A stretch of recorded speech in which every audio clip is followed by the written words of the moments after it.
चलिए अब यतिन को जोड़ लेते हैं जो आपको बताएंगे किन स्टॉक्स पर इनकी नजर गई। स्टॉक ऑफ द डे कौन से शेयर बनते दिखाई दे रहे हैं? Good morning Harshada. देखिए, सबसे पहले बात करते हैं कल्याण ज्वेलर्स की। यहाँ 6.5 करोड़ शेयर्स का बड़ा सौदा आपको ब्लॉक विंडो में होता हुआ दिखाई दिया और वो सौदे के बाद स्टॉक में लगभग 11% की तेजी आप देख रहे हैं। करंटली स्टॉक 125-26 रुपए के आसपास ट्रेड कर रहा है। अगर आपको याद है तो कुछ ही दिनों पहले कंपनी 4 बड़े एफआईआईज को मिली थी, तो कहीं ना कहीं बताया ये जा रहा है सूत्रों के हवाले से कि बड़े एफआईआईज यहाँ खरीदारी कर रहे हैं और प्रमोटर्स ने शायद अपना हिस्सा यहाँ बेचा है।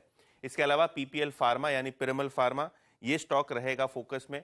स्टॉक में लगभग 3-3.5% की तेजी है, अभी 5% की हो गई है और आज एफटीएससी की रीबैलेंसिंग है और रीबैलेंसिंग में लगभग 1 से सवा करोड़ शेयर्स की बाइंग आकी जा रही है। तो कहीं ना कहीं एफटीएससी की रीबैलेंसिंग के पहले ये स्टॉक में तगड़ी तेजी आपको दिखाई दे रही है। और आखिर में टीसीएस, ये एक स्टॉक है जो 1% की कमजोरी के साथ ट्रेड कर रहा है, क्योंकि न्यूज रिपोर्ट सजेस्ट कर रही है कि ट्रांस अमेरिका की जो $2 बिलियन की डील थी टीसीएस की, वो स्क्रैप होती हुई नजर पड़ेगी, क्योंकि ट्रांस अमेरिका ट्रांजिशन करना चाहती है टीसीएस से और खुद के जो सॉफ्टवेयर है वो डेवलप करना चाहती है। तो इस न्यूज रिपोर्ट के बाद टीसीएस में हल्की फुल्की कमजोरी दिखाई पड़ रही है। हाँ, टीसीएस ऑफ कोर्स हमने देखा है कुछ प्रेशर में है और दूसरी तरफ कल्याण ज्वेलर्स में ब्लॉक डील का पूरा फायदा बनता हुआ। शुक्रिया यातिन इस अपडेट के लिए। अच्छा, गौरांग आ गए हैं तो इस पर टीसीएस पर एक बार आपसे राय हो जाए। गौरांग, ये देखिए कंपनी कह रही है कि ये म्यूचुअल सेपरेशन है। $2 बिलियन का ये क्लाइंट था, इंश्योरेंस कंपनी ट्रांस अमेरिका।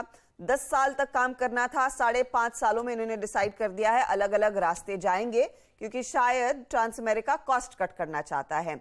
ये आज थोड़ा सा प्रेशर डाल रहा है, लेकिन लॉन्जिविटी के लिहाज से क्या ये एक नेगेटिव होगा टीसीएस के लिए? क्योंकि उम्मीद तो यही रहती है कि आपने अगर एक बड़ा क्लाइंट पकड़ लिया तो उसको अपने साथ तक रिलेशनशिप मेंटेन करेंगे। ये 10 ईयर कॉन्ट्रैक्ट के बाद शायद एक और 10 ईयर के लिए रिन्यूअल आता, वो तो नहीं होगा।